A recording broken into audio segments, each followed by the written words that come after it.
Je tu poslední díl seriálu o trávě, tedy seriálu, ve kterém jsme se vám snažili poradit s tím, jak se starat o trávníky na vašich zahradách, aby co nejlépe vypadaly. Je podzim, za námi žloutne a barví se listí. Honzo, co s tím trávníkem budeme dělat dál? No, ten trávník by se měl na zimu posekat. Neměl by být příliš narostlý, ale pozor.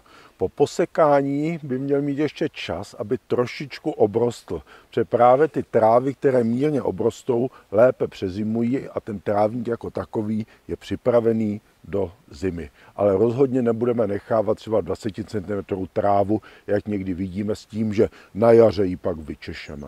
Dá se to nějak časově nebo třeba teplotně specifikovat, kdy je ten správný okamžik naposledy sekat? No, ono to je v každé oblasti jiné a záleží samozřejmě na počasí. Většinou by mělo být počasí po posečení alespoň 14 dní ještě třeba do těch 10 stupňů, protože ten trávník v té době ještě poroste a hlavně by nemělo mrznout. Trávník naposledy posečeme, aby ještě obrostl, a co budeme dělat lído dál? No pak se určitě pustíme do podzimní vertikutace, to je vlastně prořezání toho trávníku a provzdušnění, což je velice důležité. No a následuje potom zapískování. Tady použijeme křemičitý písek, aby došlo vlastně k vyrovnání toho povrchu a současně provzdušnění.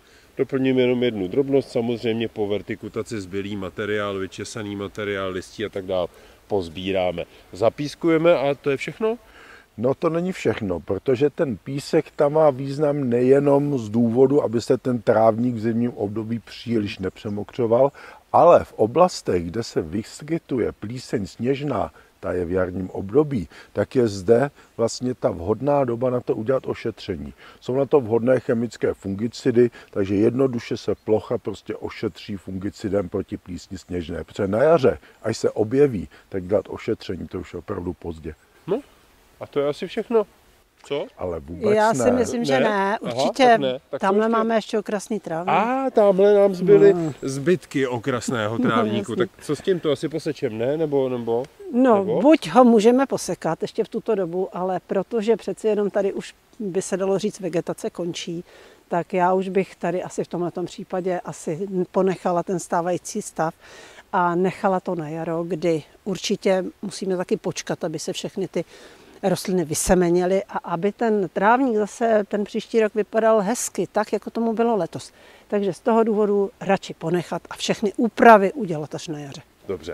A teď už je to všechno? No, všechno to není, protože listí je stále ještě na stromech a to listí bude pořád padat. Aha. Doporučil bych každému, aby to listí nenechal, až všechno spadá, ale postupně ho odstraňovat a samozřejmě kompostovat, protože listovka, to je perfektní věc. A protože tady ta plocha je poměrně velká, tak se s tím nebudeme hrabat, ale použijeme na to sekačku. Sekačkou se to nejenom sebere, ale navíc rozdrtí, takže ten objem se značně zmenší a lépe takové listí potom zetlí na kompostu. Člověk by řekl, že na podzim už ho toho mnoho nečeká a práce moc nebude, ale ono je to úplně naopak. Tak, my jdeme něco dělat a vám přejeme, ať vám vaše trávníky rostou. Tedy teď ne už moc na podzim, ale na jaře. Ať se vám to krásně zazelená. Jdeme něco dělat.